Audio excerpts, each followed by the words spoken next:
Savoir manger au bon moment, ça s'apprend. Eh oui. Bonjour, je suis Marthe Rico, auteure du blog Apprendre à prendre soin de soi et de la formation en ligne Adapter son alimentation au fil des âges et selon nos activités quotidiennes. Vous pouvez en savoir plus en suivant le lien sous cette vidéo. De nos jours, on entend souvent répéter qu'il est préférable de manger peu et souvent plutôt qu'abondamment lors de 3 repas principaux de la journée. Mais qu'en est-il vraiment? Comment notre organisme réagit dans les deux cas? Manger peu et souvent, c'est un peu comme donner à notre corps un travail constant tout au long de la journée. Pour gérer la digestion, qui, soyons honnêtes, est un processus long et parfois épuisant. On comprend bien que notre organisme a besoin de consacrer une partie de son temps à digérer les aliments. Mais il est tout aussi important de réaliser que, par la suite, il doit utiliser les éléments issus de cette digestion pour toutes ses autres fonctions.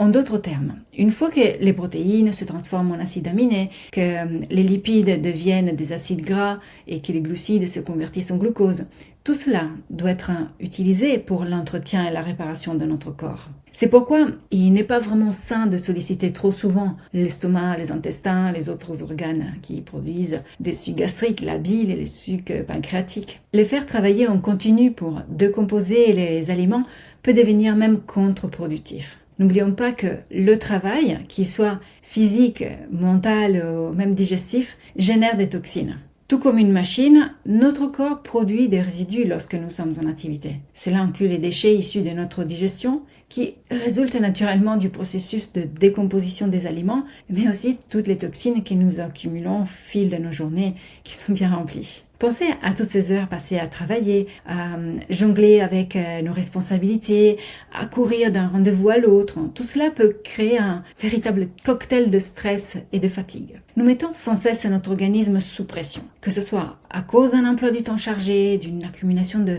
stress émotionnel, ou aussi lorsque nous mangeons, car la digestion produit un genre de stress sur nos organes. Cela entraîne une production encore plus importante de déchets. Et ces toxines peuvent s'accumuler en rendant nos journées encore plus difficiles, surtout plus fatigantes. Tout cela affecte notre bien-être, évidemment. Nous nous retrouvons ainsi dans un cycle où le stress et la fatigue interfèrent avec nos capacités digestives, entraînant des inconforts qui peuvent sembler jamais en finir. C'est pour cela qu'il est absolument crucial de respecter un certain rythme dans notre alimentation et de ne pas manger à n'importe quelle heure du jour ou de la nuit. Une altération de ce rythme peut rapidement surcharger notre organisme et finir par l'épuiser. En choisissant de manger peu et souvent, nous risquons de nous surcharger de déchets, ce qui conduit tout droit au vieillissement prématuré de l'organisme. Alors que si nous respectons les horaires de repas et nous mangeons uniquement 3 fois par jour, c'est-à-dire au petit déjeuner, au déjeuner et au dîner, non seulement la digestion devient optimale et nous sommes moins fatigués, mais nous ralentissons notre vieillissement.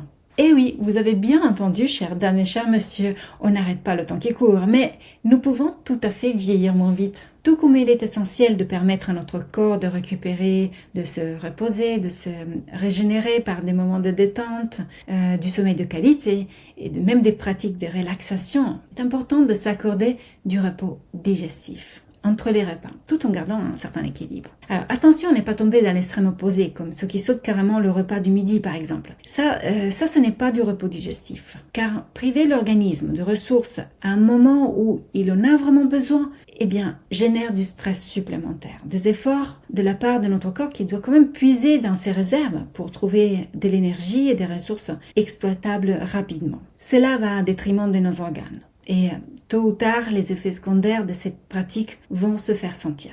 Ça va jouer de mauvais tours et ne faites pas cela, ne sautez jamais de repas. 3 repas par jour, à des horaires réguliers, c'est ce que notre organisme apprécie le plus. Bien, j'espère que cette vidéo vous a plu. J'ai hâte de vous retrouver dans la formation Adapter son alimentation. Vous trouverez toutes les informations en dessous de la vidéo.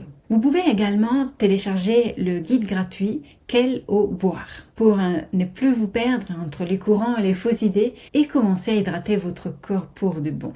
Et souvenez-vous, il est toujours possible de commencer à prendre soin de soi et de son assiette à tout moment.